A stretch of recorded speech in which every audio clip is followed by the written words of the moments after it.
What is going on, everyone? My name is Jared Haas with Frontstretch.com here after the Ally 400 at Nashville Superspeedway.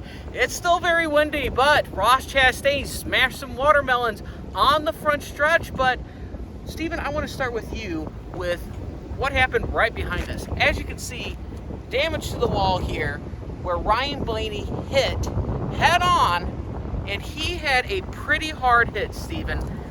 What did you see when you talked to him in the care center? So first of all, for those who haven't seen the wreck, there was a stack up on a restart. Blaney got hit from behind. Everyone was kind of like spinning through the grass, but then he kind of took a hard left and then hit the wall head on. Obviously, safer barriers have become a necessary must on tracks across the NASCAR schedule, but this was basically, I think, the one place on this track that did not have one. Obviously, he was very mad about that. He said that I'll pay for it myself if I have to. I talked to several other drivers after the race, and likewise they were saying the same thing of like, why is there the wall? And it's like, and the other common theme was the driver said, if there's a wall, we're gonna find a way to hit it no matter where it is. And this wall right behind us is about 8 to 10 inches thick, so definitely not a flimsy little wall to hit. Hard hit for Ryan Blaney, but I want to fast forward with Ross Chastain. He seemed to be under a microscope the past few weeks. You know, didn't perform well right after the Darlington incident. He was basically a non-factor at Charlotte and Gateway. You know, got a top 10 at Sonoma, but here he looked like he was the best car on track. Yeah, it's been the underlying story that's going on the last few weeks. It's really the absence of Ross Chastain tomfoolery. Like, why hasn't he been involved in some kind of incident? Has he just not? He just found out that he can't be aggressive anymore. And everyone thought, well, if Ross Chastain isn't aggressive, how is he going to be successful? Because everyone thought the 2 and 2 going hand in hand. He needs to be aggressive to be successful. Tonight he showed that was not the case. Tonight, he didn't have to be successful. He didn't have to put another driver in the wall. He didn't have to wreck anybody in the last corner. He didn't have to wait for everyone else to wreck each other. He got the win by just simply being the faster car and being up front when it counted most. And that's going to give him so much confidence going in the future. The last few weeks, he's just had his, the whole first part of the season, it's kind of affected him a little bit. You could kind of tell that he didn't want to be the brunt of the joke. He didn't want to be the guy that everyone disliked. But I talked to Susan Chastain, his mom, just a few minutes ago, and she said it never changed his character. Justin Marks said that conversation that everyone thinks happened, that he told him to calm down, that conversation never happened, is what he said.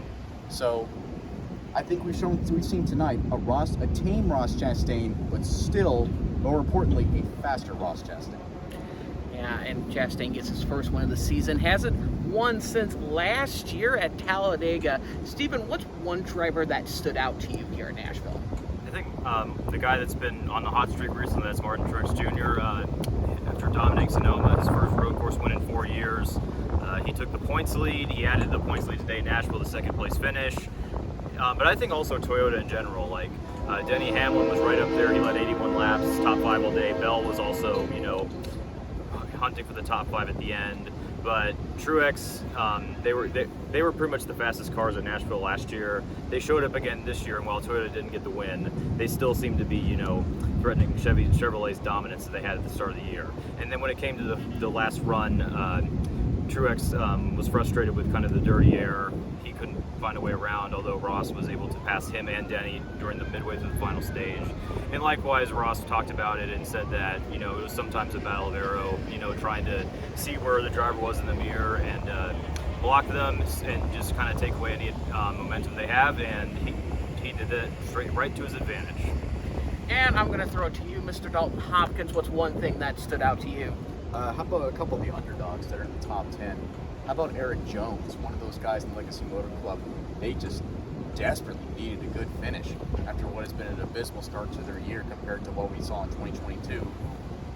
A year where they actually won at Darlington last year, and Eric Jones finally getting a top 10, putting another top 10 in that column. And then there's also AJ Allmendinger, who gets another top 10 after he got only his second one of the year at Sonoma just a couple weeks ago. Gets another top 10, and then of course there's Kyle Busch, who had just another roller coaster day.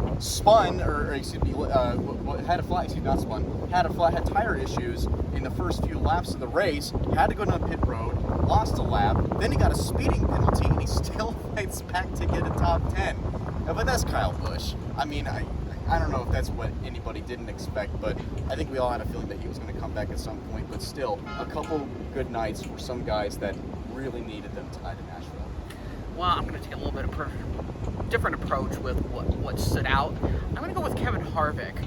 I mean, things were looking peachy for Kevin Harvick late in the race. He was getting that closer thing on. I think he was high as 4th position. He was closing in with Ross Chastain, Martin Truex Jr., Denny Hamlin. He was going to be a factor to the win.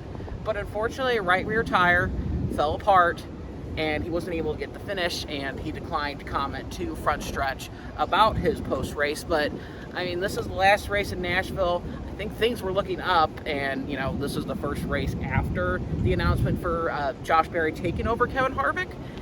He was still performing well, but there's still a lot of question marks at Stewart-Haas Racing.